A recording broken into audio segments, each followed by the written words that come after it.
दोस्तों, कांग्रेस के नेता हैं शशि थरूर और शशि थरूर केरल से सांसद भी हैं कांग्रेस से।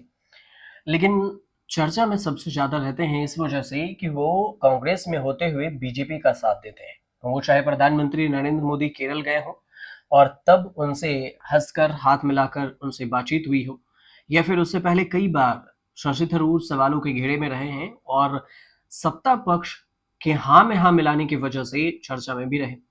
दूसरी तरफ जब अभी डेलीगेशन ऑपरेशन सिंदूर के बाद पाकिस्तान को बेनकाब करने के लिए एक डेलीगेशन भेजा जा रहा था विदेश, तो इस दौरान भी शशि थरूर का नाम बिना कांग्रेस के सुझाए ही बीजेपी की तरफ से लिस्ट में जारी कर दिया गया। काफी सवाल उठाया गया कांग्रेस की तरफ से भी कि हमने तो 4 नाम में शशि थरूर का नाम दिया ही नहीं था, लेकिन डेलीगेशन के तौर पर शशि थरूर का नाम आ गया। इसके बाद जयराम रमेश, पवन खेड़ा इस पर सवाल उठाए। इसके बाद जो उदित राज है, उन्होंने कहा कि कांग्रेस से ज्यादा बीजेपी के प्रवक्ता लगते हैं। कांग्रेस के ज्यादा बीजेपी के प्रवक्ता उदित राज का कहना हुआ। उदित राज कांग्रेस के नेता हैं। अब इस सब के बीच में अभी डेलीगेशन बन विदेश टूर पर हैं शशि थरूर। लेकिन अब जो विवाद हो गया है, वो विवाद ये है कि शशि थरूर ने पनामा सिटी में एक बयान दिया। उन्होंने कहा कि हाल के सालों में जो सबसे बड़ा बदलाव हुआ है वो ये हुआ है कि अगर इसमें कोई डाउट नहीं है कि पहली बार इंडिया ने लाइन ऑफ कंट्रोल को क्रॉस करके पाकिस्तान में जो सर्जिकल स्ट्राइक किया है, और वो भी टेरर बेस को, मतलब आतंक के ठिकानों को ध्वस्त किया है, आतंकियों को मार गिराया है, ये पहली बार है। उन्होंने इस बात का भी जिक्र किया कि ऐसे पहले कभी नहीं हुआ। यहां तक कि कारगिल वार में भी हमने नहीं देखा कि हमने लाइन ऑफ कंट्रोल क्रॉस नहीं किया। उरी में हमने नहीं किया लाइन ऑफ कंट्रोल क्रॉस। इसके अलावा इंटरनेशनल बॉर्डर और टेररिस्ट का जो ठिकाना है, जो बालाकोट में भी हुआ था, इसमें भी बालाकोट में भी हमने ऐसा नहीं किया।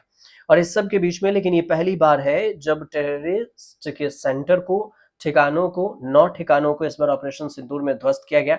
और ये ऑपरेशन सिंदूर क्या था, तो पहलगाम में जो आतंकी हमला हुआ था 22 अप्रैल 2025 को, इसके बदले में 7 मई के दरमियानी रात में भारतीय सैनिकों द्वारा ऑपरेशन सिंदूर किया गया।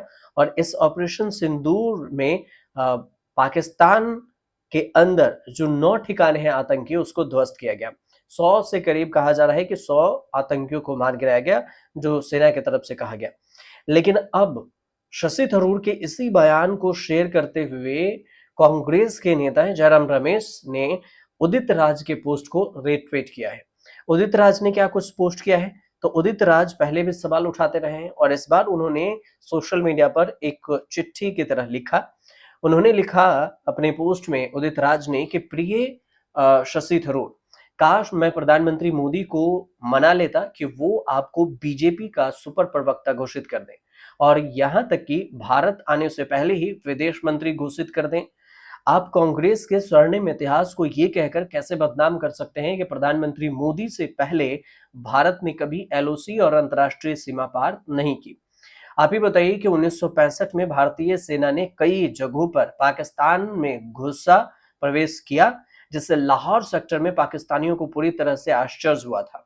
1971 में भारत ने पाकिस्तान के 2 टुकड़े कर दिए और यूपीए सरकार के दौरान कई सर्जिकल स्ट्राइक की गई, लेकिन राजनीतिक रूप से इसका ढोल नहीं पीटा गया। और जिस पार्टी ने आपको इतना कुछ दिया, उसके प्रति आप इतने बेईमान कैसे हो सकते हैं।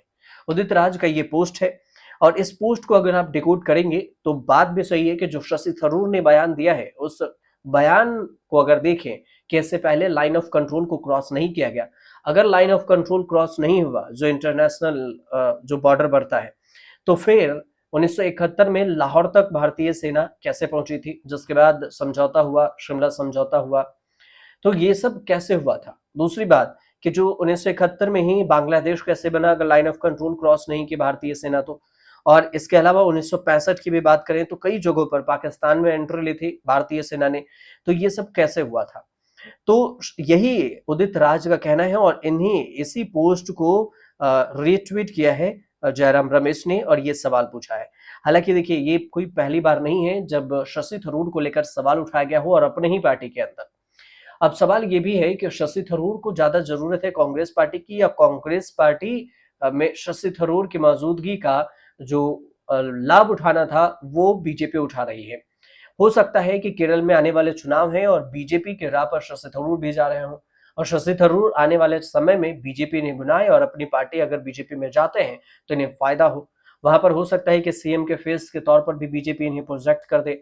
लेकिन देखिए ये आधिकारिक बयान नहीं है, आने वाले समय में पता चलेगा कि आखिर शशि थरूर के मन में क्या कुछ चल रहा है। अभी तो उन्होंने खुलकर इस पर कोई भी बयान नहीं दिया है। अब अभी डेलीगेशन के तौर पर वो विदेश में है, लेकिन अपनी ही पार्टी के सवालों के घेरे में है कि वो है कांग्रेस में और पक्ष बीजेपी के ले रहे हैं। और सबसे बड़ी बात ये भी है कि जो पनामा में उन्होंने स्पीच दिया है उसकी चर्चा खूब हो रही है, जिसमें उन्होंने कहा कि लाइन ऑफ कंट्रोल को पहली बार अभी ऑपरेशन सिंदूर में क्रॉस किया गया। इससे पहले ऑपरेशन सिंदूर से पहले कभी भी लाइन ऑफ कंट्रोल को क्रॉस नहीं किया गया। पाकिस्तान को ऐसा सबक पहली बार सिखाया गया है। अब आगे क्या कुछ होगा इस पर हम अपडेट आपको आने के बाद ही बता पाएंगे कि क्या कुछ अपडेट आता है। फिलहाल अगर आपको जानकारी सही लगे तो हमारे चैनल से जुड़िए, सब्सक्राइब कीजिए, शेयर कीजिए, कमेंट जरूर कीजिएगा।